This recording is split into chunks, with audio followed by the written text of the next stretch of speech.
Hello hi friends, ఎలా ఉన్నారు? So this is Sagar Juval YouTube channel. గత ప్రీవియస్ వీడియోలో ఫస్ట్ ఇయర్ సెకండ్ ఇయర్ సంబంధించినటువంటి ఐపీ సంబంధించిన వీడియోస్ చేశాను.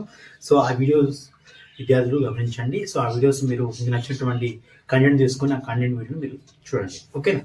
అదేవిధంగా ఈరోజు ఒక ముఖ్యమైన టాపిక్ చెప్తున్నాను, అదేంటంటే సెక్సువల్లీ ట్రాన్స్మిటెడ్ డిసీజెస్. ఓకేనా? Sexually transmitted disease, commonly called STDs. So లైంగిక సంపర్క వ్యాధులు ఎలా వస్తాయి అనేది మనం ఈరోజు తెలుసుకుందాం, ఓకేనా? So diseases or infections which are transmitted through the sexually contact, that is called intercourse. So they are collectively called sexually transmitted disease. It is also called vulnerable diseases or లేదా వీటి మనం రిపోర్టివ్ ట్రాక్ ఇన్ఫెక్షన్స్ కూడా అనొచ్చు, RTI కూడా అనవచ్చు. The most common STDs and their causative organisms the shows below the table. Okay, so ఈ table కనుక మనం అబ్జర్వ్ చేసినప్పుడు name of the diseases and causative organism గురించి తెలుసుకుందాం. ఓకేనా? First one is gonorrhoea.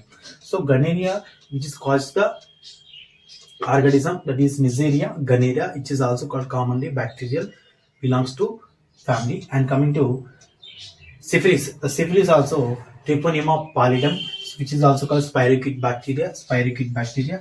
Genital herpes, the causative organism herpes simplex virus, HSV and also genital warts or cervical cancer, human papilloma virus, HPV అని కూడా చూడవచ్చు. అదేవిధంగా Trichomonas vaginalis, causative organism, which belongs to protozoa phylum.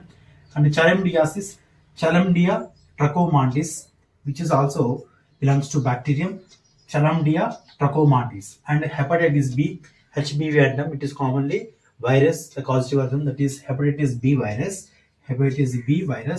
And HIV infection, the causative organism, human immunodeficiency virus, which is also called belongs to the commonly retrovirus. ఓకేనా? నేను ఒక display చేస్తాను. ఆ డిస్ప్లేలో సంబంధించినటువంటి విధంగా ఈ గనేరియా యొక్క symptoms, syphilis symptoms, genital herpes, genital warts and hepatitis B, HIV యొక్క ఇన్ఫెక్షన్స్ అని నేను డిస్ప్లే చేస్తాను.